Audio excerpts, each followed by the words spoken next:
Back to the pedal assembly. I cut the rod to length, put both rod ends on with the safety washer on there.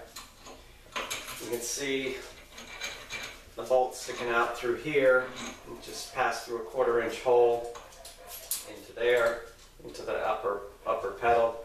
Put a washer on, threaded rod end, another washer, and then put on a nylock nut. Threads on there nicely. And then just put that snug for now.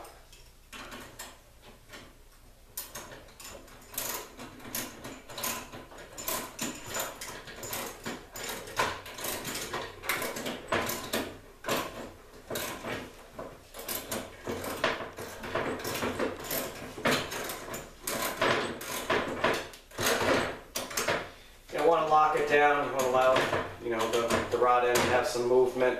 As long as the threads start coming out, then it's through the nylon part of it, the locking part. And then I'm going to check for length here. Make sure it goes through comfortably. And it looks like we got an angle to it, so it's a little bit long. I'm going to thread it back in. That looks really good there. So I like to get a washer on this side, which would look like we have enough. And then again,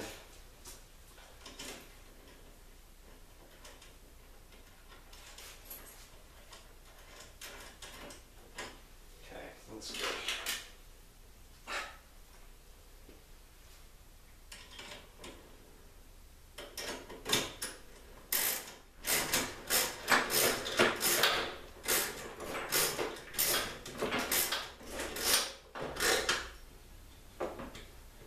Okay. See threads coming out. It's pretty tight.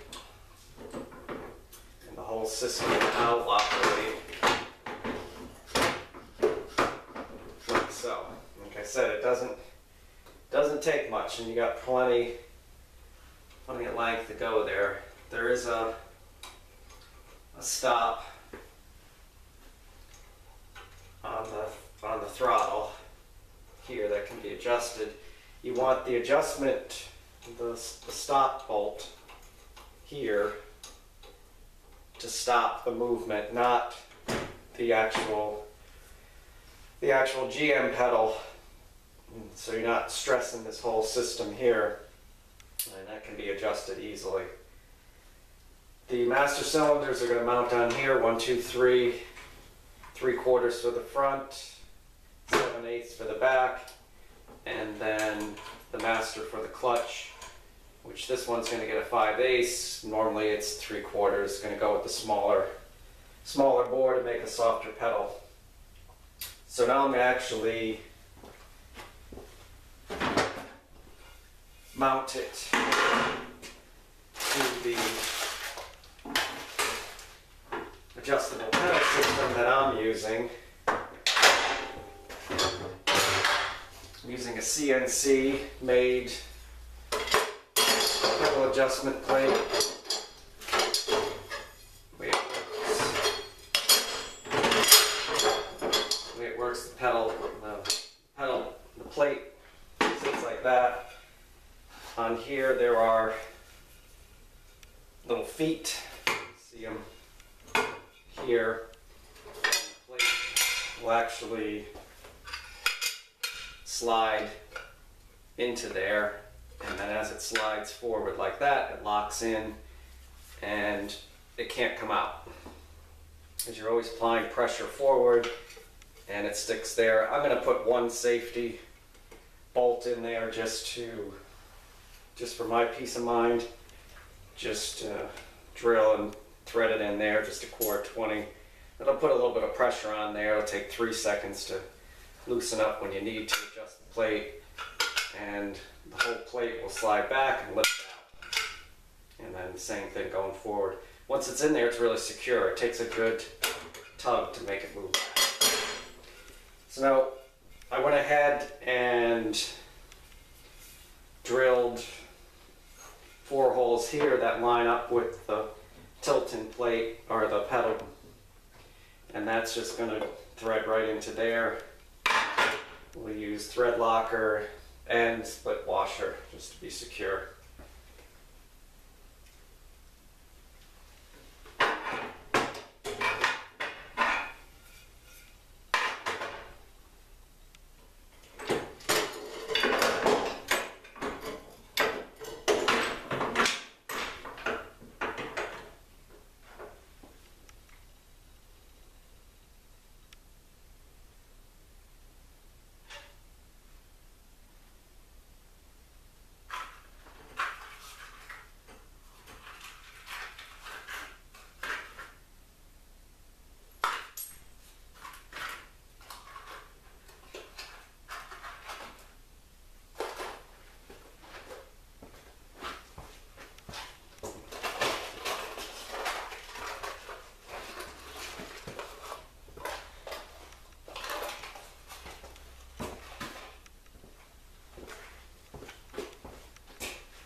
I'm not very targeted today. I went to the Patriots playoff game last night against Houston.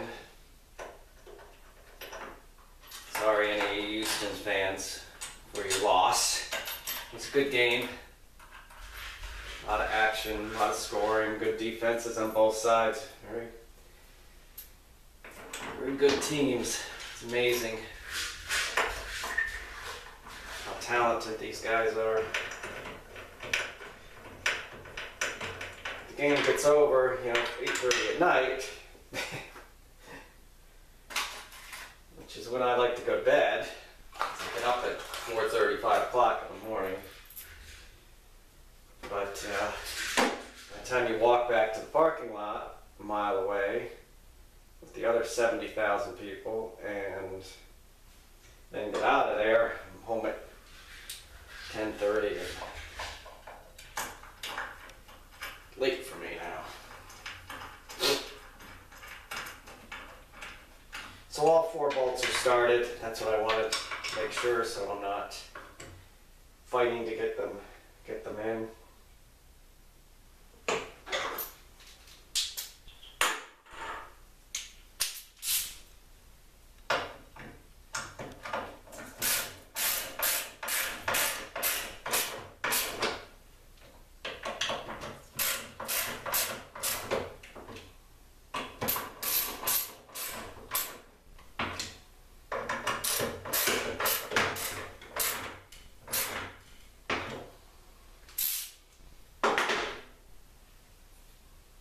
Okay, so that's the mount there. Now I'm going to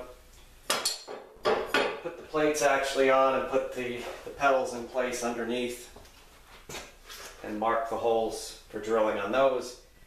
This part will actually permanently mount to the floor, and this whole section will be able to come out of there and move forward and back. You know, obviously can't take it all out of the car.